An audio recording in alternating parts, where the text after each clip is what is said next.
Balapitiya to Ratnapura, up into the mountains. We are now entering our proper mountain stage of our trip.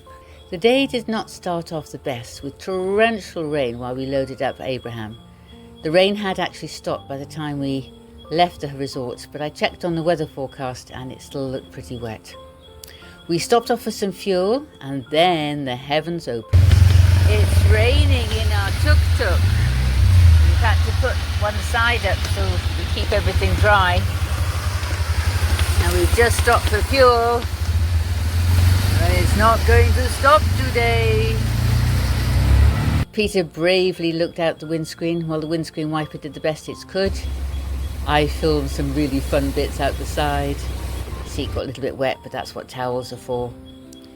Then we turned off the coast road, said goodbye to the last of the white tourists, headed inland over the train tracks, past the people selling oranges, and then the rain stopped. So much greenery. It was lush after the rains. Dust had all gone, everything was vibrant, the roads were really quiet. It was just absolutely beautiful out there. More rice fields, you've got to have your rice field photo. We went back under the highway, into the mountains in the distance. Oh, we went through this little valley bit. This was stunning.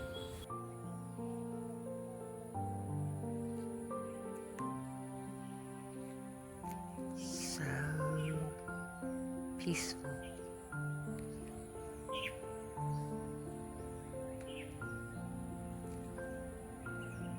The palm trees were just breathtaking.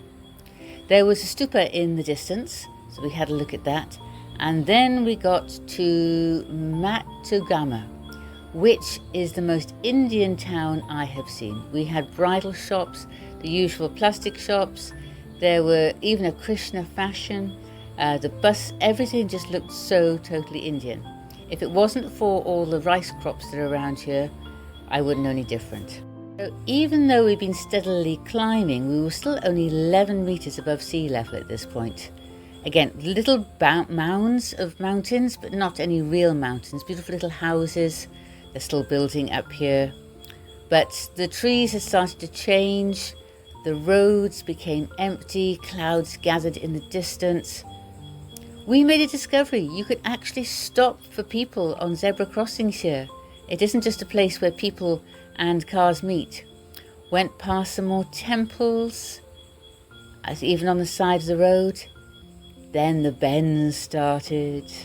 Little temples on corners, maybe to get blessings, because we were going round corners and S-bends and beautiful colours, absolutely gorgeous colours. We went past some learner drivers, wouldn't like to learn on these roads, must admit. Ended up getting stuck behind a bus for a little while. But the greenery is gorgeous. We actually stopped at this point and had a look around because it was so pretty.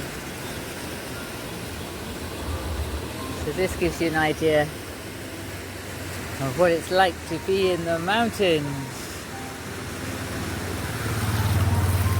Basically, it's like being back in India. I found a little track I could follow, so of course I followed it. I followed this lovely track up, and there's a little house there.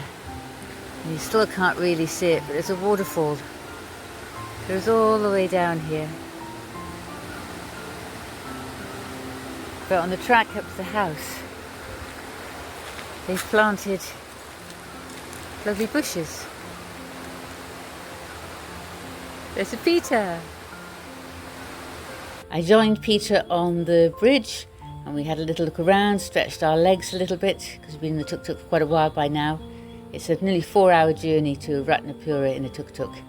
But the scenery is gorgeous. So lovely. Not quite Kerala gorgeous, but it had ditches at the side for the running water when it rains. And it was green, big trees and palms. So Ratnapura was getting closer. We still had 42 kilometers to go. Again, little Indian style houses at the side, Saw the first of the tea plants up on a hill, and then for little houses nearby. Some really nice buildings up here. We entered another little town and again had to stop at a zebra crossing. This Buddha was all wrapped up, so obviously still waiting finishing. Stopped because the sun came out, and again the views where the sun is out is lovely up here. Haven't got the depth of some of Kerala's valleys, but still the colours are absolutely gorgeous to see. Huge ferns growing beside the side of the road. We had the first of our hairpin bends, and I say when the sun comes out it was really lovely up here. Found this beautiful little waterfall which was not as cold as I was expecting. They're building gabions along certain bits to hold things back, and other places where the gabions are, these ferns are growing and vines, and they're looking really nice. This was another view that I realised I didn't quite get the statue in. Beautiful again, pots outside the people's houses or little plants. People really do take care of their places up here. Only 4 kilometres left. Came round a corner and saw some beautiful street art on this 3-bend corner. Then we noticed there was a repair shop across the road. Obviously things happen. Came into town itself, but just before we got to town we had to turn up the hill and get to our hotel, which is really cool.